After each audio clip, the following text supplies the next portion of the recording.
Hello friends, इस video में हम देखेंगे 14 principle of management by Henry fuel. अगर आप पहली बार हमारे चैनल पर आए हैं तो चैनल को सब्सक्राइब और बेल आइकन को प्रेस कर लीजिए। 14 प्रिंसिपल ऑफ मैनेजमेंट हम बहुत ही अच्छी ट्रिक के साथ डिस्कस करेंगे। एक एक प्रिंसिपल को विथ एग्जाम्पल समझेंगे। अगर जब भी आपके एग्जाम में 14 प्रिंसिपल ऑफ मैनेजमेंट का क्वेश्चन आता है तो थोड़ा बहुत आपको हेनरी फ्यूल के बारे में एक्सप्लेन करना होगा।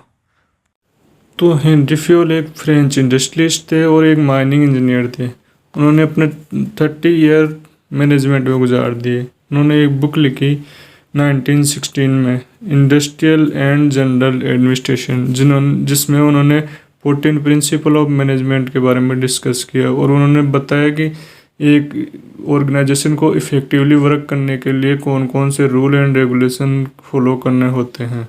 14 प्रिंसिपल ऑफ मैनेजमेंट रूल होते हैं जो बहुत ज़रूरी होते हैं किसी भी ऑर्गेनाइजेशन को इफ़ेक्टिवली मैनेज करने के लिए, और ये 14 प्रिंसिपल ऑफ मैनेजमेंट हर एक ऑर्गेनाइजेशन में लागू होते हैं जो इफ़ेक्टिवली वर्क करती है, चाहे वो बिजनेस हो, गवर्नमेंटल एजेंसी हो, चाहे वो नॉन प्रॉफिटेबल एजेंसी हो। इससे याद करने की ट्रिक है dead you is so secure. कोई भी बच्चे अपने पिताजी को बोल रही कि dad you is so secure, जिसमें डी का मतलब है डिवीजन ऑफ लेबर, ए का मतलब है अथॉरिटी एंड रिस्पॉन्सिबिलिटी, डी का मतलब है डिसिप्लिन, यू का मतलब है यूनिटी ऑफ कमांड, आई का मतलब है इनिशिएटिव, एस का मतलब है subordination of individual interest, then S का मतलब है स्क्लेरोचैन, ओ का मतलब है ऑर्डर, एस का मतलब है stability of tenure of person, E का मतलब है एस्पायर डी को और पर्सन, और सी का मतलब है सेंट्रलाइजेशन, यू का मतलब है यूनिटी ऑफ डायरेक्शन, एंड ई का मतलब है इक्विलिटी। फर्स्टली हम देखते हैं division of labour. Division of labour का मतलब है कि dividing task with in the team member. हम सब जानते हैं कि एक व्यक्ति सभी काम नहीं कर सकता। फॉर एग्जांपल, एक रेस्टोरेंट है जिसमें वेटर अलग होता है, खाना बनाने वाला अलग होता है, रेस्टोरेंट का ओनर अलग होता है। तो डिवीजन ऑफ लेबर बहुत असेंशियल है किसी भी ऑर्गेनाइजेशन को इफ़ेक्टिवली वर्क करने के लिए, क्योंकि बिना डिवीजन ऑफ लेबर के एक व्यक्ति तो सभी काम कर नहीं सकता। अथॉरिटी एंड रिस्पॉन्सिबिलिटी का मतलब होता है कि एक व्यक्ति होता है जो किसी भी ऑर्गेनाइजेशन में ऑर्डर देता है, एंड रिस्पॉन्सिबिलिटी का मतलब होता है कि जो इस ऑर्डर को मानने वाला, किसी भी काम की जिम्मेदारी लेने वाला व्यक्ति जो रिस्पॉन्सिबल होता है उसी पर्टिकुलर काम के लिए। फॉर एग्जांपल, किसी भी कॉलेज में प्रिंसिपल होता है जो पूरे स्टाफ को मैनेज रखता है एंड उनको ऑर्डर या रिस्पॉन्सिबिलिटी देता है कि आपको with in the particular time period में कोर्स कंप्लीट करवाना है। थर्ड है डिसिप्लिन। डिसिप्लिन का मतलब होता है कि mutual respect with in the team. प्रत्येक व्यक्ति जो ऑर्गेनाइजेशन का पार्ट है वो एक दूसरे का सम्मान करे, जो भी रूल रेगुलेशन बने हुए हैं ऑर्गेनाइजेशन उन्हें फॉलो करें, क्योंकि डिसिप्लिन बहुत ज़रूरी होता है किसी भी ऑर्गेनाइजेशन की प्रोडक्टिविटी बढ़ाने के लिए। होता है unity of command. Unity of command का मतलब है कि every worker receive order from single boss.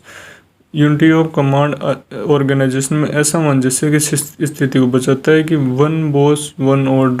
जैसे किसी भी ऑर्गेनाइजेशन में एक पर्सन होता है जो रिस्पॉन्सिबल होता है ऑर्डर देने के लिए।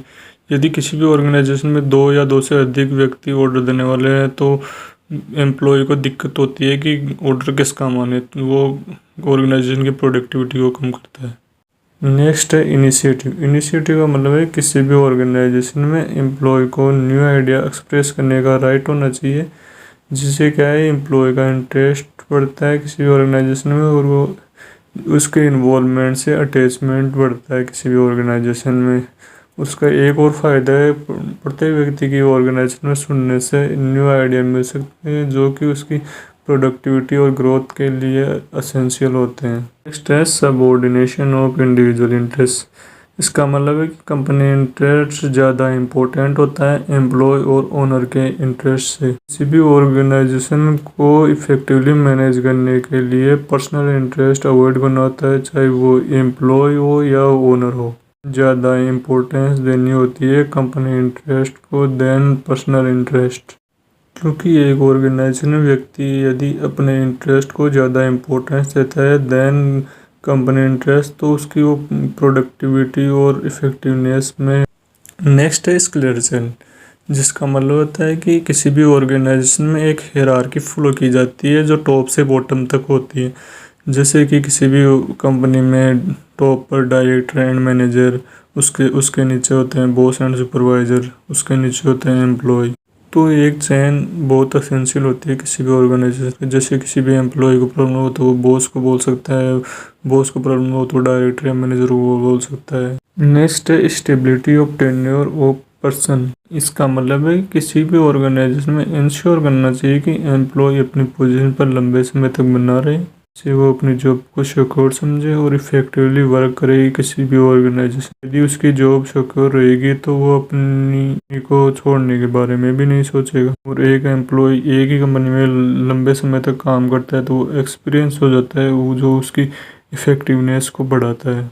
नेक्स्ट है एस्पायर कॉर्पस, या हम इसे टीम वर्क भी बोल सकते हैं। टीम वर्क बहुत असेंशियल होता है किसी भी ऑर्गेनाइजेशन में। जैसे हेल्थ की बात करें तो हेल्थ टीम, इंजीनियरिंग की बात करें तो इंजीनियर्स की टीम। क्योंकि एक व्यक्ति सभी काम नहीं कर सकता, उसे यूनिटी कोऑपरेशन की ज़रूरत होती है। और टीम वर्क से ट्रस्ट, बिलीव, अंडरस्टैंडिंग डेवलप होती है जो कि इफेक्टिवली वर्क करने के लिए ज़रूरी होती है किसी भी ऑर्गेनाइजेशन में। नेक्स्ट है degree of centralisation. Degree of centralisation का मतलब है कि किसी भी ऑर्गेनाइजेशन में एक पर्सन होता है जो डिसीजन मेकिंग के लिए, पावर के लिए रिस्पॉन्सिबल होता है। जैसे किसी भी कंपनी में डायरेक्टर हो या मैनेजर हो, जो सभी एसेंशियल डिसीजन लेता है, बिग डिसीजन होते हैं कंपनी में। ये बायसनेस को प्रिवेंट करता है किसी भी ऑर्गेनाइजेशन में और उसकी प्रोडक्टिविटी और इफेक्टिवनेस को बढ़ाता है। नेक्स्ट है unity of direction. Unity of direction का मतलब है कि all employ work towards the same गोल। हम सब जानते हैं कि यदि सभी एम्प्लॉय एक ही गोल की ओर अग्रसर रहेंगे तो उसको अचीव करने में कम समय लगेगा और कम एम्प्लॉय लगेंगे। यूनिटी ऑफ डायरेक्शन डिपेंड करता है कि प्लानिंग एंड स्किल कैसी है किसी भी ऑर्गेनाइजेशन में। यदि प्लानिंग अच्छी होती है तो सभी एम्प्लॉय एक ही डायरेक्शन में वर्क करते हैं जो असेंशियल होता है ऑर्गेनाइजेशन के लिए गोल अचीव करने के लिए। नेक्स्ट है रेम्यूनरेशन। रेम्यूनरेशन का मतलब है कि सभी एम्प्लॉय जो सेम पोस्ट पर है उनकी सैलरी सेम होनी चाहिए। क्योंकि हम सब जानते हैं कि दो व्यक्ति जो सेम पोस्ट पर है और उनकी सैलरी में डिफरेंस है, जिसकी सैलरी कम है वो व्यक्ति कम काम करेगा क्योंकि उसकी सैलरी कम है और उसमें ईर्ष्या की भावना भी डेवलप हो सकती है दूसरे व्यक्ति के प्रति। रेम्यूनरेशन बहुत ज़रूरी है किसी भी ऑर्गेनाइजेशन में सेम टास्क को। नेक्स्ट एंड लास्ट प्रिंसिपल है इक्विटी। इक्विटी का मतलब होता है समानता। इक्विटी बहुत ज़रूरी होती है किसी भी ऑर्गेनाइजेशन में एम्प्लॉय का विश्वास जीतने के लिए, मेंटेन करने के लिए friend relation within the organisation between the employ. कि फ्रेंड रिलेशन बहुत ज़रूरी होता है किसी भी ऑर्गेनाइजेशन को इफेक्टिवली वर्क करने के लिए। तो ये हो गया आपके 14 principle of management by Henry fuel. I hope आपको समझ में आया होगा। टाइम कम होने की वजह से कम समझा पाया, बट आप ट्रिक का यूज़ करके अच्छे से समझ सकते हो और अच्छे से पढ़ सकते हो। वीडियो को लाइक और चैनल को सब्सक्राइब कर दीजिए। Thank you so much.